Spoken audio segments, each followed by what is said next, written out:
Hello and welcome to the Knowing Show. I am your host, Christene Marie. Y'all, we gather here every single day, whether it's morning or night. I've been on a terribly awkward schedule this week. I've had more business and more meetings than I could handle, which is such a blessing.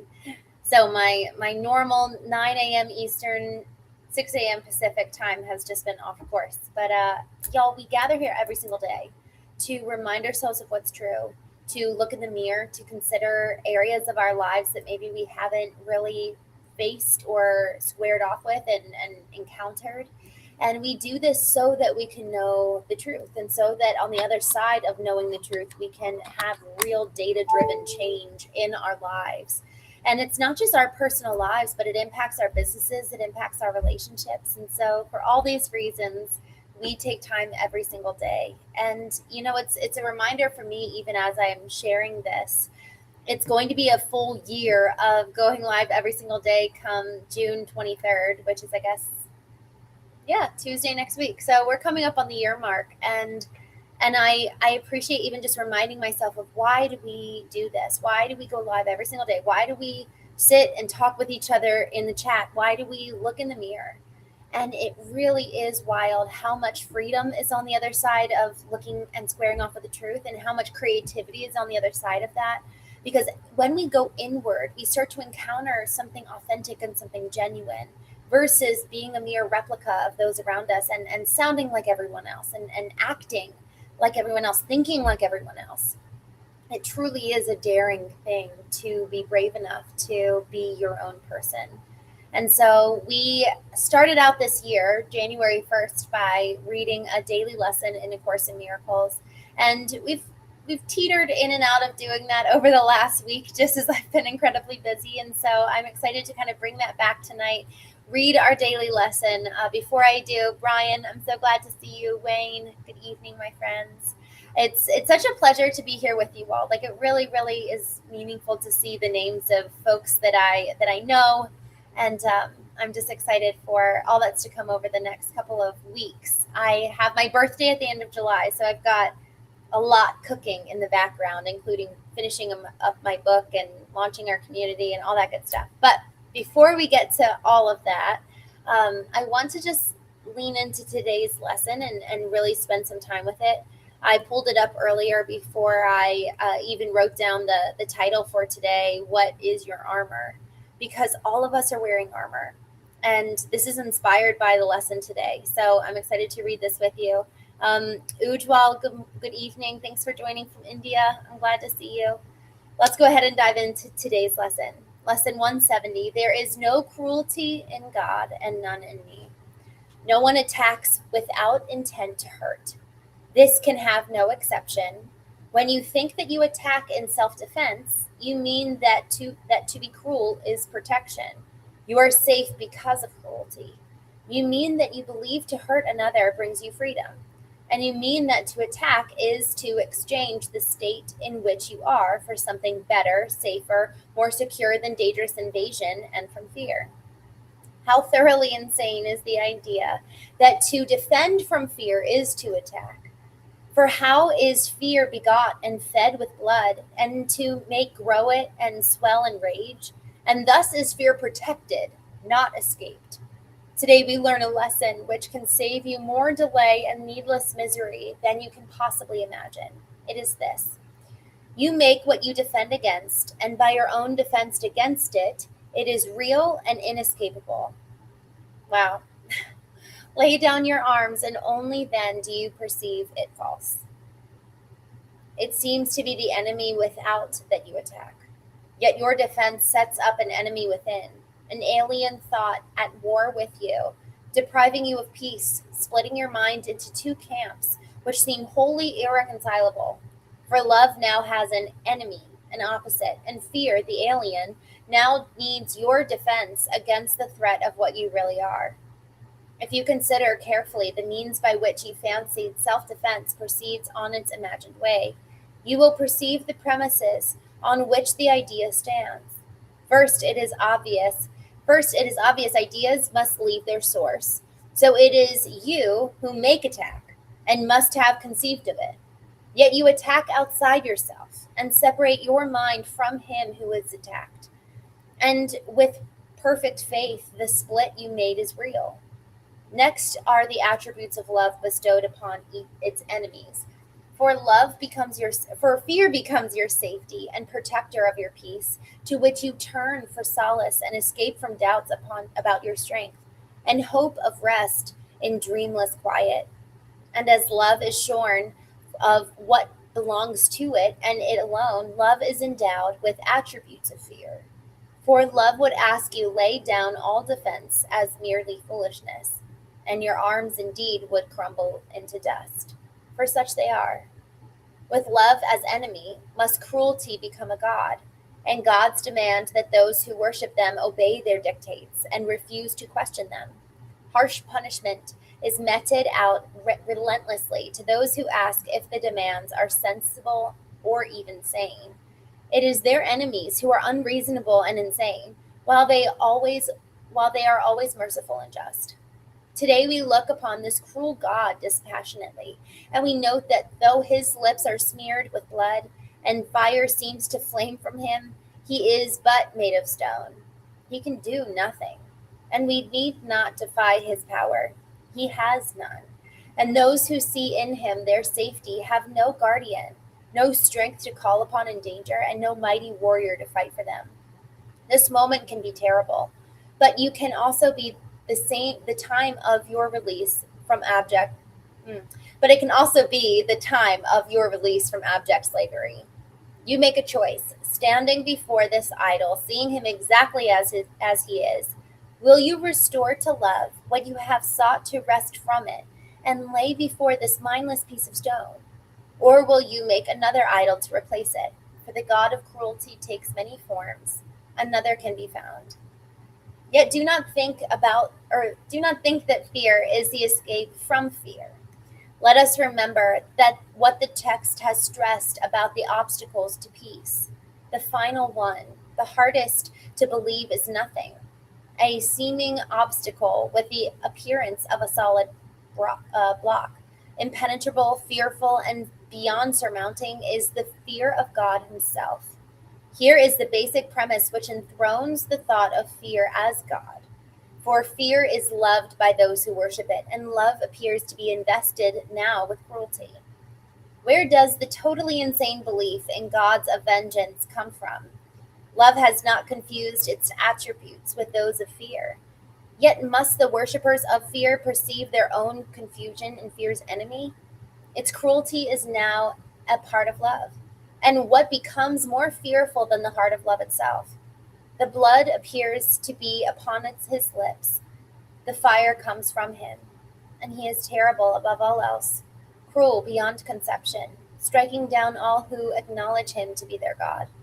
The choice you make today is certain, for you look for the last time upon this bit of carven stone you made, and call it God no longer.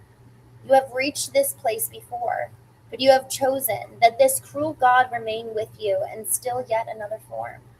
And so the fear of God returned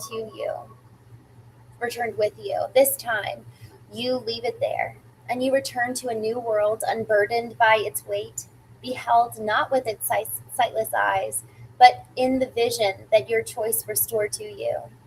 Now do your eyes belong to Christ, and he looks through them.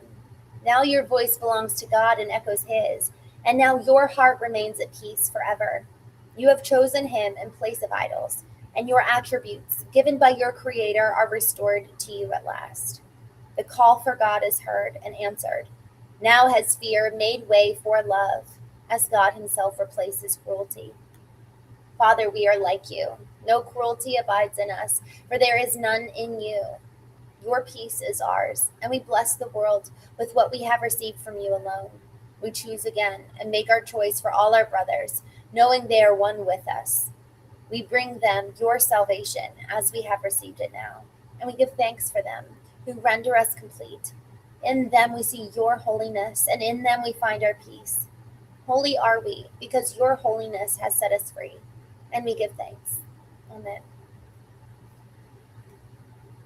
There was a lesson, I guess, honestly, it was probably 6 weeks ago, I remember reading it. I was reading it actually while I was in LA for the National Association of Women in Construction event. And it was effectively, it was, I guess you could say, kind of a precursor to this conversation. And it was really around the thought of defense and defending ourselves, and how when we actually start setting up our defense and start living reactive and start living basically out of fear, we start putting up these walls. And then we start actually having the very things that we're afraid of happening happen, because we're so prepared for them that somebody could come at us with a completely different intention, but we're looking for something that might sound a little bit like what they're saying, and then we attack and we take we take defense and we take offense. And so in that willingness to take offense, we thus defend ourselves and attack in return. So this whole concept of attacking and defending ourselves really kind of started out a couple weeks ago, and it was such a deeply profound concept to grapple with. And y'all, these lessons go so deep that they're rarely targeting something solely spiritual. It's really actually targeting the mind in so many ways. I've been talking to more and more people around this concept of guarding our minds than I've ever had before. Conversations around people who just cannot seem to master thoughts, and they're enslaved to their thoughts, and they can't break free from it. Even just today, I was talking to someone and they were like, I don't know how to become free. I don't know how to just stop thinking this way or stop feeling this way. Y'all, we started out this show even just reminding, why do we do this every day? Why do we tune in together? Why do we post in the comments? Why do we have this community? And it is for the sake of freedom. Because once we come and face off with the truth, we come to what allows for us to give us the keys to freedom. And the reason why is because the darkness, that which is unknown, that which is hidden, holds so much power over us because we don't know. It's the uncertainty, it's the lack of clarity, and it's kind of like the monster under the bed, or the wizard behind the wizard behind the curtain. And then when you start to see, oh, the wizard behind the curtain is actually a very small little man, or the monster under the bed actually doesn't exist. Once light is shed in the dark places and the darkness begins to illuminate, it holds way less power over us, and thus we get to walk in freedom. But for so long as there is darkness in certain areas of our life yet to be explored, darkness even about certain parts of our relationships or business that we're just trying to hide or keep hidden, that we don't want anyone to see or know about us, that will forever hold power over us. And so there's a part where, I think even as we're digging into this topic, it's like, okay, what are the parts of you that you have intentionally hidden that you're afraid that people won't like? Or even elements of things from your past that maybe you've been trying not to share. I'm thinking of a few for me right now. What are some things that I just don't like, that I wish wasn't the case, that maybe if we were to just trumpet around the truth, we would then be free from its hold over us. And so when we talk now about, what is the armor that we wear, so often the armor is created by our own lack of ability to focus on what is true and allow for the truth to come forth. I want to just go back to this one section. She writes, you make what you defend against, and by your own defense against it, it is real and inescapable. So the very things that we're afraid of, that we're intentionally hiding, and the things that we actually don't even really know that we're actually avoiding ourselves. So there's kind of these two different, I guess you could say, layers to the darkness. In one camp, you've got that which we know is true, that we're intentionally trying to hide. And then we've got this other camp where we actually aren't even brave enough to square off with it to begin with. Y'all, I lived for so many years in my former relationship, and I knew my husband didn't love me. I knew it. And yet there was something in me that wanted to believe that he did. And so I would not confront it to the point that I probably needed to know the truth. And finally, at the end of the day, when he left, he said, I don't love you. I don't love God. I don't love your family. And there was something around that was like, well, I knew that. And I didn't want to believe it. So if we are brave enough and having the courage to square off with the truth, whether it's bringing the truth out into the light, and we are the ones intentionally shining the light on it for everyone to know. Or maybe it's really just we need to square off with it for our own selves. We need to come face to face and toe to toe with the truth that we've been hiding. Because here's the thing, what you make defense against. So if we're defending against something and we're trying to ignore it or suppress it or hide it, we actually make that thing inescapable. We actually keep it so close to us because we're trying to hide it. And I'm sure anyone who has gone through a period of lying knows this to be true. The things that we hide actually have more power over us than if we were to just admit it and walk in the light and then be free from it. And then you carry on your merry way. And we see this in society across all the famous people who just try to hide their past. And y'all, this is, it just makes an interesting conversation for tonight of like, what is our armor? And perhaps our armor is something that we have fabricated and created ourselves. The thing which we are defending against is the thing that maybe we have created in our own minds, because we're not willing to face off with the truth. And so I want to jump over here in the chat for just a moment. Viral Cardinal, this is how I came to know in my lifetime, reading the Holy Bible with passion and an open heart. Y'all, I'd love to hear your thoughts. Sender V, I'm glad to see your name here. Loki Wren, hello. Sean Conway, hello. I'd love to hear your thoughts just here in the chat. Have you all found, has there been times in your life where you've had the armor, you've been kind of wearing the armor for safety, and in laying it down, you found more freedom than before? And I'm even thinking, so I'd love to hear if you guys are willing to share, because, there's something existential around that concept, but to bring it tangible, to bring it home, what does armor look like? Armor can look like a myriad of things. Armor can look like a bottle, drowning ourselves in a bottle of alcohol. It can look like hiding behind the mask of social media or even the mask of work. Armor can look a whole bunch of different ways, but so often it's kind of keeping us at arm's length from the truth, and it's oftentimes keeping us at arm's length from relationships. Because what I found for me specifically, when I knew that in my former marriage, my husband didn't love me, I was afraid that other people would come to know the truth about me that he saw about me. And so I kept everybody else at arm's length, because I was afraid that they would see me like he saw me. And in me wearing my armor, it kept other people out, but it also kept me from the truth, because I was unwilling to see for myself and see the reality of, what does he see in me? Or maybe there actually isn't something about me that's fundamentally unlovable, like I think that there is. Because here's the thing that's so wild, and I hadn't thought about it until this point. If I had been willing to actually square off with the truth of, oh, my former husband doesn't love me, there must be something fundamentally wrong about me, and I was willing to actually look and see, what does he see? Well, maybe I would have actually uncovered the truth that, God actually sees someone who's lovable, even though my husband doesn't. And that's okay. But I wouldn't look in the mirror. I was terrified to see what he saw, and I was terrified that everybody else would see what he saw, and that I would fundamentally lose my family and lose friends. And so I was willing to live blind as a result of my own fear, and put up defenses to keep other people from getting too close, while striving to change and become somebody that he would love. And so in this whole process of having armor and having defenses, not only are we shutting people out, but we're also disassociating ourselves from the reality of what is true. And then we start questioning beyond just our own selves. We start questioning other parts of life and the other parts of reality. And so when we start putting on armor, we're not just distancing ourselves from the truth of what's going on inside of us, but we're also distancing ourselves from what's really going on outside of us. Maybe this other person that I'm protecting myself against, maybe there's a real problem there. Maybe they're really struggling.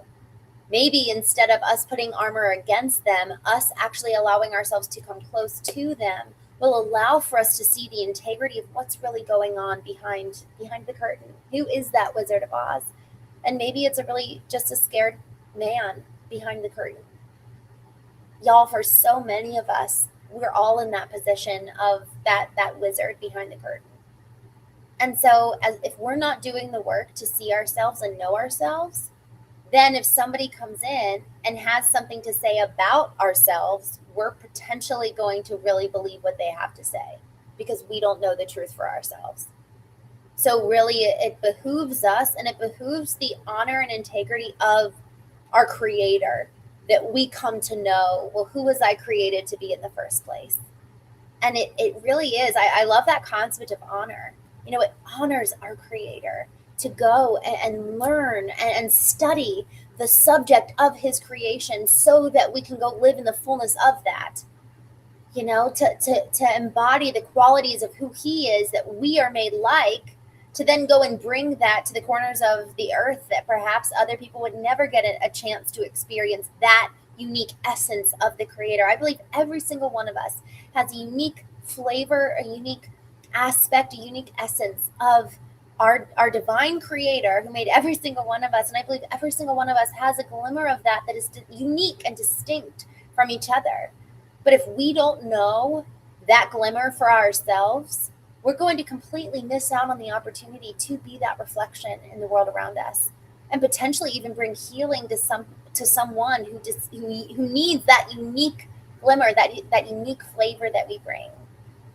So, to this point of what is our armor? What are we wearing that is preventing us from accessing the truth? And it could be wearing a complete lie. It could be wearing a helmet that is preventing the truth to access our mind and allow for us to understand, no, that's not real, or that is not true. And we're wearing a narrative or a lie of what other people have said about us that we have honored as more true than what we were created to be in the first place. Knowing our identity is the antidote in so many ways to this question of what is the armor we're wearing? Well, do you even know? Do we even know our identity and what is more true than the lies we wear or the protection and defense mechanism out of fear? Abner says, how does one let go of fear triggering the armor? Sounds like the root is pride to be seen less in the eyes of others. What a beautiful question. And Abner, it's so interesting. I think that it changes per person, because I think each one of us have a different kind of core fear. So I think it can be broken in different ways. For me, I actually needed to first know what that core fear was. And I realized that my core fear was to not be wanted and to not be in relationship with people. And so there was this real battle for me, with me, of if I'm going to live truthfully, if I'm going to live real, this word authenticity has been used so many times, and I actually really love the word, but I think it's lost some luster because it's been used in more trivial ways. But to really live in truth to how do I feel, who was I created to be, and living in reality and living authentic to who we were created to be in the first place. It requires an ability to know what first even is that fear to begin with. And some people have a fear of abandonment. Some people have a fear of rejection. Some people have a fear of losing connection. That was mine, was that I was afraid that I would be seen and forever not loved. And the thing I wanted, so one way to know what is your greatest fear is, well, what is your greatest desire? And my greatest desire for so many years has been connection. I desperately wanted a deep, meaningful connection with my former husband. I really, really wanted that. And I wanted that with my sisters and my parents and friends. I wanted connection. So I was willing to be a chameleon to fit. Who do you need me to be to connect with you? I was just so hungry and kind of yearning for that. And so, in order to first let go of the fear, we have to know what is that fear to begin with, because we can't fight the dragon we don't know, much less try to slay it. So what is the fear? And one way to know the fear is, well, what is your greatest desire? And usually it's that, because our greatest desire so often is actually our greatest strength. It's usually the area that we shine the most, and we shine the brightest, and we offer the most to the world, but with the greatest light brings also the greatest shadow. And so usually it's in that area where we really shine that lies our greatest fear. So number one, we have to know it. And then, to be honest, the thing that has really, really helped me to let go of that fear is to have a counterattack to it. So, what is a greater truth? It's like what we were talking about here. She says, you make what you defend against, and by your own defense against it, it is real and inescapable. So, the more attention and weight we give to that thing which we fear, we're actually kind of like blowing gasoline on the fire. So instead, it's this concept. Actually, I learned last August, and this made such a profound impact on me, probably a life-changing one, I'm sure. It hasn't even been a year yet I think it's life-changing. It was a phrase that I heard, where you place your attention is where you place your energy. So where are we placing our attention?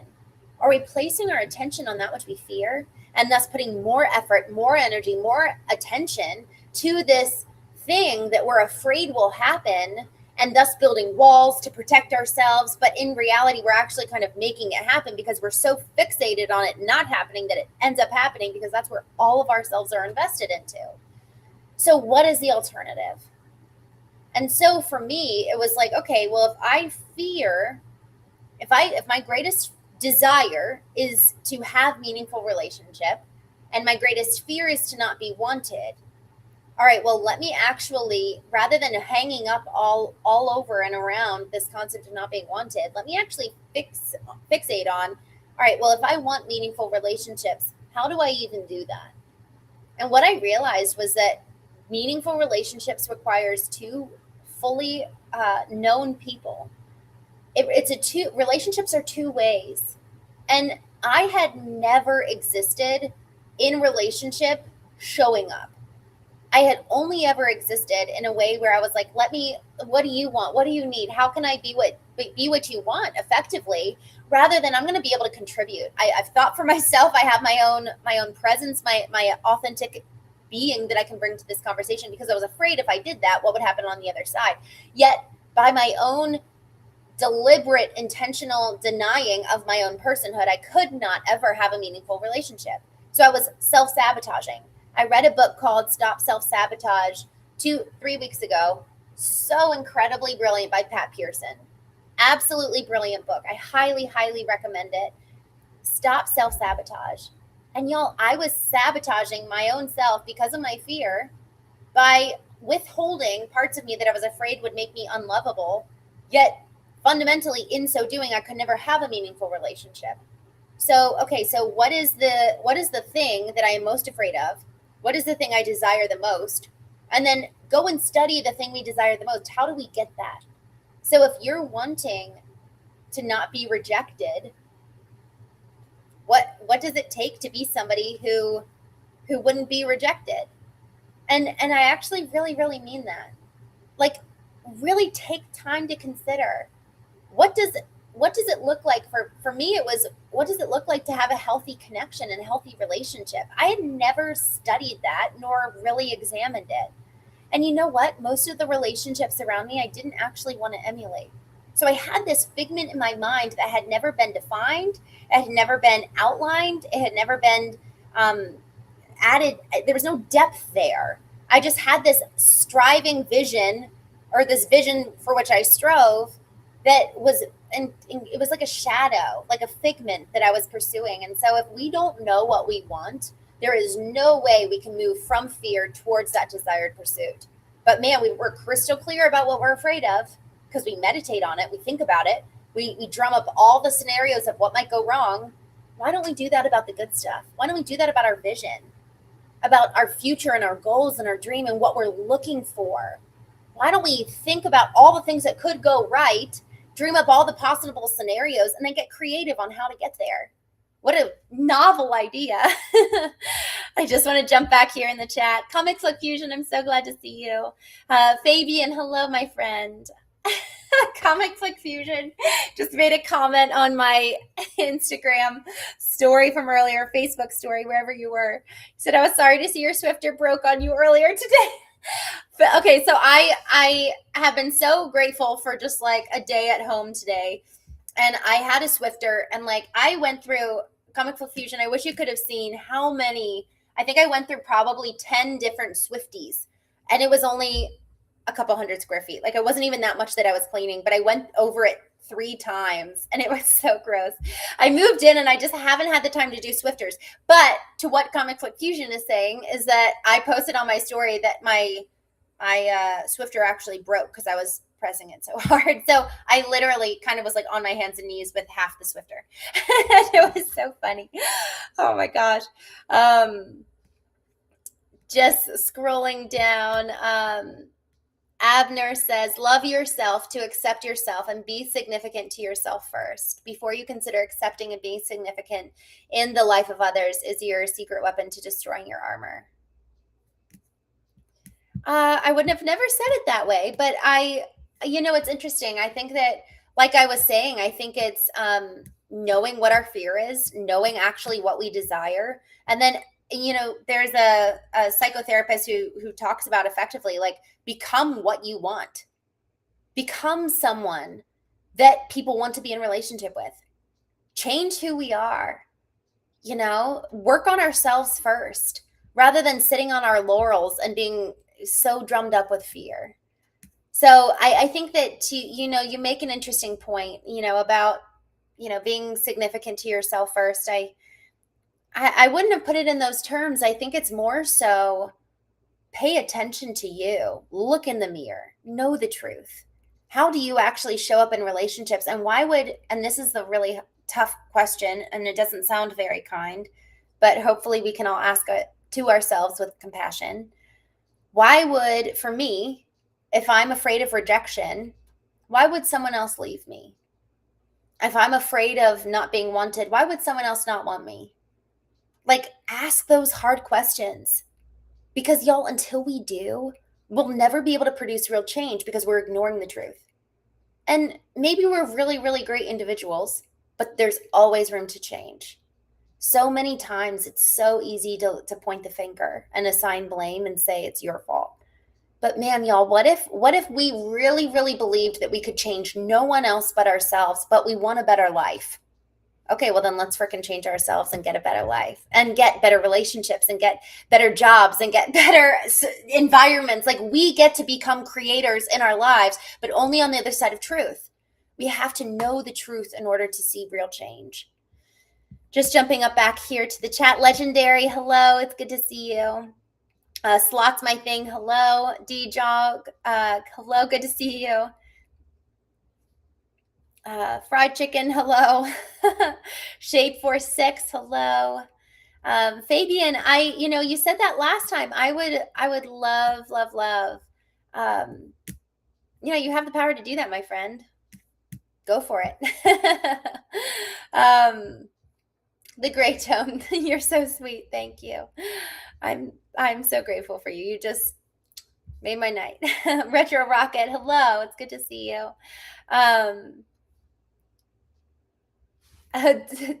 What did you say? Steam mop is the best.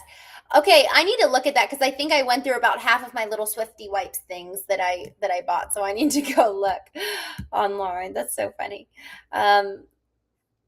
Comic Book Fusion, it happens to all of us with those cleaning equipments. It's so true. I mean, gosh. Well, and I have to admit, I bought the cheap kind. So that was my bad. Dopest Wizard, hello. It's good to see you. Fabian, I'm seeing your chats. You can, and you probably are. Like, if you have that heart, you're good. You're good, my friend. Y'all, thank you so much for joining tonight. I will be on again tomorrow. Let me see. What time is it? I'm probably actually going to go to bed, and then I have an email to send, and then I think I'm going to go to bed and wake up, and let's do our show tomorrow morning, 8 a.m. 8 a.m. Pacific, 11 a.m. Eastern. I will see you there. I'm just looking through Broken Blister. You got rid of your ceiling birds. You know what? They were nice companions for about 3 hours, and then I fixed it. That's so funny. We don't have the power to create. Everyone is just copying the original. Raham says that.